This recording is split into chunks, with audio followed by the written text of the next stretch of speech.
En Syrie, l'enquête sur l'attaque chimique présumée à Douma peut enfin commencer. Une équipe de l'OIAC, l'Organisation internationale pour l'interdiction des armes chimiques, est arrivée hier dans la ville. Les experts vont essayer de mettre la lumière sur ces faits présumés attribués par les Occidentaux à l'armée syrienne. Jusqu'ici, l'équipe de l'OIAC n'avait pu fouler le sol de Douma et pour cause, Moscou et Damas avaient invoqué des raisons de sécurité qui ont retardé leur entrée.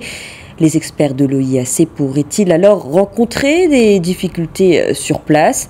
La réponse de Mustapha Benchenan, professeur à la Sorbonne, il répondait au micro de nos confrères de Radio Méditerranée Internationale. D'abord, une chose positive, c'est que le régime de Assad et Assad lui-même ont permis à cette mission d'entrer sur le territoire syrien. Maintenant, on voit mal le régime empêcher ses inspecteurs de faire leur travail, car au plan de l'opinion publique internationale, il apparaîtrait comme coupable, alors que jusqu'à présent, lui et ses alliés affirment qu'il n'y a pas de preuves et que ce sont les rebelles, entre guillemets, qui ont utilisé l'arme chimique, si toutefois elle a été utilisée par quelqu'un. Laissons faire les inspecteurs, sachant que si réellement il y a eu attaque avec des gaz, il y a forcément encore des empreintes sur un moyen terme.